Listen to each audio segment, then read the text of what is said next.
Pero hubo un anuncio del presidente hablando de un acuerdo de libre comercio con Estados Unidos. ¿Esto es posible? ¿Es viable? ¿Qué consecuencia tendría? Está del otro lado de la línea Miguel Ponce, que es economista, es especialista en comercio exterior, tiene un amplio recorrido, ¿no?, en esto que apuntábamos al principio. Fue uno de los integrantes de los observadores en las últimas elecciones en Estados Unidos. Es alguien con vínculos y entendimiento real en el tema. ¿Qué tal, Miguel? Buen día. ¿Qué tal, Hernán? Una alegría estar de nuevo con ustedes, ¿eh? Bien, ¿es posible un acuerdo? ¿Por qué lo haría Estados Unidos y por qué lo debería hacer Argentina? Arrancamos con esta hipótesis y te escuchamos, Miguel. Dale.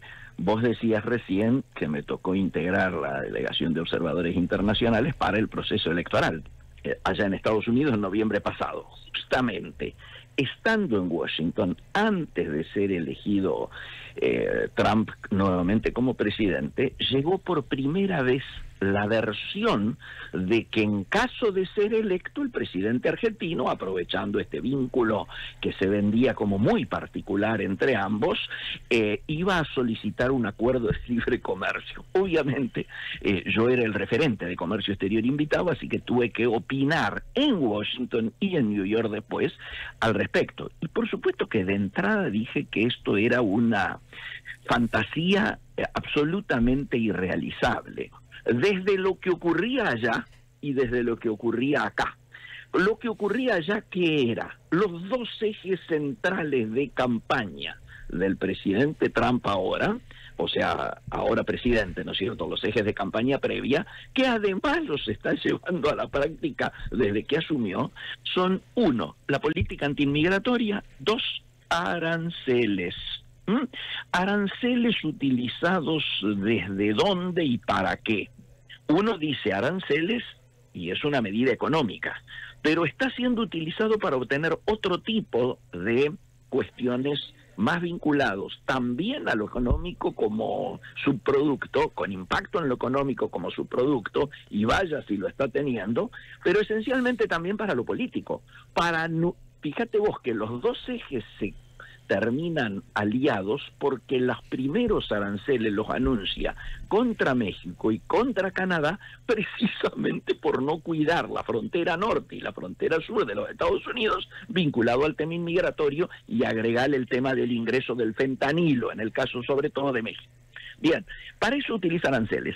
¿Qué hay? ¿Qué es lo más antagónico a un tratado de libre comercio? Los aranceles, obviamente. Aranceles implica proteccionismo, implica no libre comercio, hecho que a cualquier observador económico, pero sobre todo con experiencia en comercio internacional, uno diría, es la fruta que se cae de madura.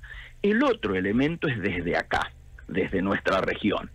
Si vos querés firmar un tratado de libre comercio, estarías teniendo la necesidad de dar un portazo y no continuar con la pertenencia al Mercosur. Para dejar el Mercosur, esto necesita un acuerdo del Congreso con mayorías especiales. ¿Por qué? Porque es una política de Estado desde los tiempos de allá Alfonsín Sarney, te hablo de los 80 en adelante, cuando lógicamente la moda internacional y todo el requerimiento de eso que se empezaba a denominar globalización se basaba en la posibilidad de ir bajando los aranceles en ciertas regiones, sobre todo con economías complementarias, como era el caso de armar un acuerdo como el Mercosur o el propio Tratado de Libre Comercio que tiene el TLC, que tiene Estados Unidos con México y con Canadá, que es posiblemente haya sido el más grande y el más importante hasta el momento. Pero claro, el propio encargado de Latinoamérica, Claver Carone, dijo explícitamente: esos son temas de los 90, léase. Explícitamente dice: Estados Unidos no tiene interés en firmar tratado de libre comercio con ningún país no solo con Argentina. Entonces yo empecé, luego, ya electo, y como veo de la insistencia, ¿no es cierto?, en este tema, empecé a decir explícitamente, el presidente debiera centrarse en las efectividades conducentes, no perder tiempo pidiendo un ilusorio o utópico tratado de libre comercio, sino tratar de aprovechar este buen vínculo, si es que realmente tiene envergadura como para lograr cosas y algún tipo de concesión del gobierno de los Estados Unidos, para que bajen los aranceles que hoy están castigando al acero argentino, están castigando al aluminio argentino, están castigando a los cítricos argentinos, y tratar de que levante esas sanciones, le doble el brazo, en el caso de los cítricos, al lobby de California, que viene impidiendo no solo de los limones, sino... Perdón, Miguel, ¿qué es el lobby de California? ¿No? En California se produce la mayor cantidad de jugos de limón, de limones, encabeza todo lo que es la producción local, que por supuesto es pequeña, no es importante, pero que tienen peso político como para hacer que las trabas hacia los limones argentinos y también hacia los jugos de limón, los aceites vinculados a esto y todo lo demás, no puedan ingresar sin un arancel muy difícil y sin cupos que obviamente lo fija el gobierno de los Estados Unidos. Y yo decía que además de lograr estas cosas, tendría que tratar de optimizar lo que podría sí ser un negocio nuevo favorable a Argentina, que es la exportación de todos aquellos materiales, metales, que tienen que ver con la inteligencia artificial. Arriba del 80% de las startups o de las empresas vinculadas a la utilización de la inteligencia artificial son empresas estadounidenses, de capital de Estados Unidos. Entonces podríamos tener allí un tratamiento de facilitación de inversiones que incluya esta temática, de protección de inversiones, de manera tal de, bueno, al aferrarnos, yo diría, a la política de reducción de daños, ya que como estamos viendo, todas las economías están siendo dañadas, tratemos de nosotros ser tal vez un poco menos dañados que los demás, si es que realmente existe este vínculo tan particular que se comenta entre ambos presidentes. Se habla, ¿no? Y uno puede ver a la luz de lo que mencionabas, de lo que era Canadá y México, ¿no? Como es esta estrategia de Trump de alguna manera, ¿no? Porque aplica los aranceles, rompe con México, presenta resistencia a México a través de su presidenta, Claudia Sheinbaum, y de pronto Donald Trump hablando de la Mujer Maravilla, así como lo estamos escuchando. Y en relación a Canadá, ¿no? Lo sacude de su modorra o de su prolijidad política, salta por el aire de su primer ministro. Viene uno que también se impone y ya de alguna manera arriba de la mesa va exponiendo los derechos. ¿Hay que enfrentarlo estratégicamente? ¿Cómo ves eso, Miguel? ¿Y no hacer un seguidismo como está haciendo la Argentina? Totalmente, yo creo que si hay algo poco inteligente hoy es un seguidismo automático. Ya tuvimos una experiencia de lo que fueron las relaciones carnales en tiempos de Menem, no creo que tengamos un recuerdo favorable de esa política, y creo... Hay muchos románticos de eso, Miguel, lamentablemente.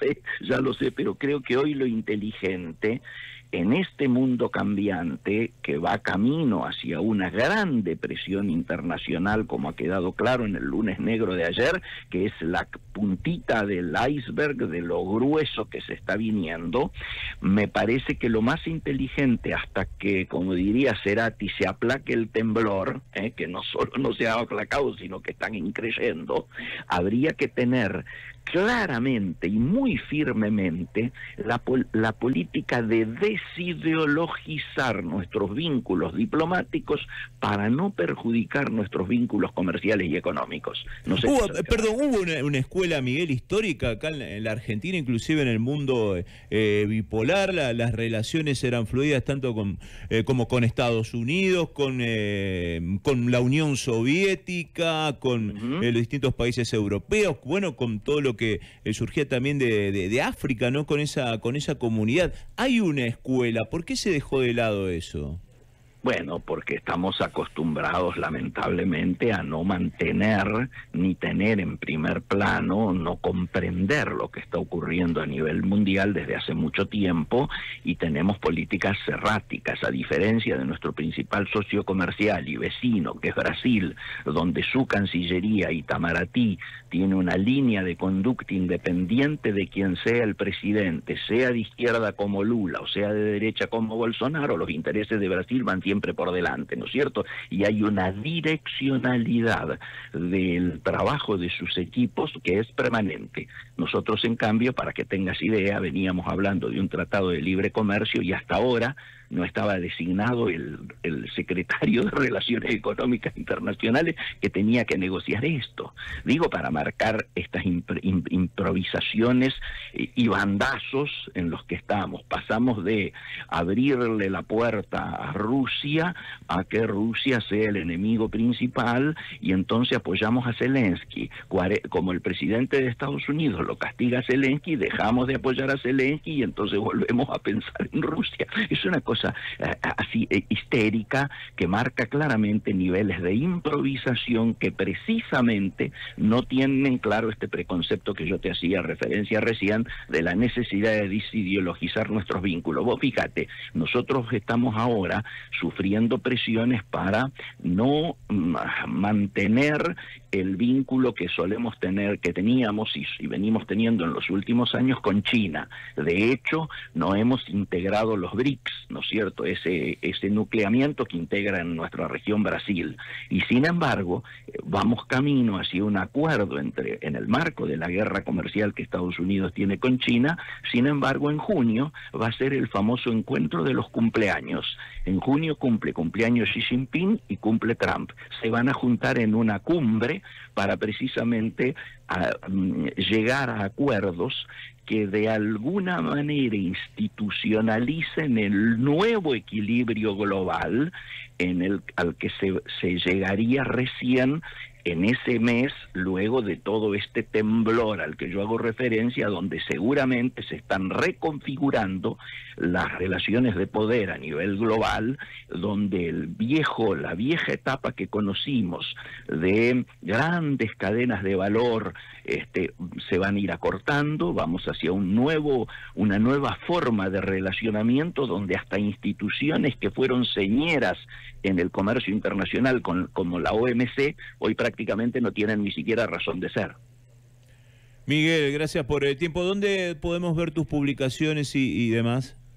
Bueno, básicamente mi red, y en Twitter, ex Twitter, ahora X, @ing_Miguel_Ponce, lo mismo en Instagram.